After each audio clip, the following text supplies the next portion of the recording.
Paalala po namin lagi mga kapuso, think before you click. Maging maingat at responsable sa paggamit ng internet, lalo't marami na ngayon ang nabibiktima ng iba't ibang uri ng cybercrime. Balita hatid ni Von Aquino. 9 sa bawat 10 internet user sa bansa ay biktima ng cybercrime o mga paglabag sa batas gamit ang internet. Base yan sa datos ng Philippine National Police. Kaya nga raw pinaglalaanan ng sapat na gamit at manpower ang PNP para masawata ang ganitong krimen.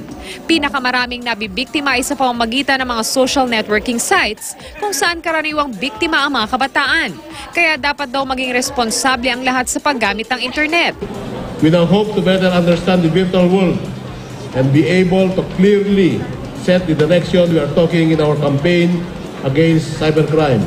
Payo ng internet safety expert na si Sunny Santos sa mga magulang, tutukan ng mga anak sa paggamit ng internet. Do not talk to strangers.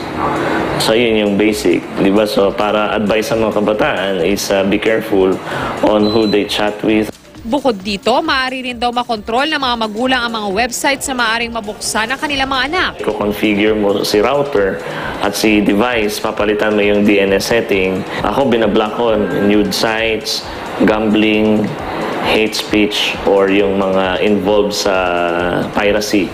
Dapat din daw maging maingat ang mga users sa pag-post ng mga pictures na nagsasabi ng lokasyon lalo na sa pag-upload ng profile pictures. Para ma-avoid naman yung mga stalkers, ako ay recommend na gumamit na lang ng avatar o kaya ng pictures na may kalumaan.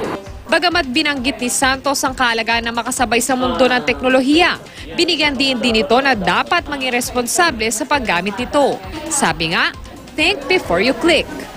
Von Aquino, GMA News.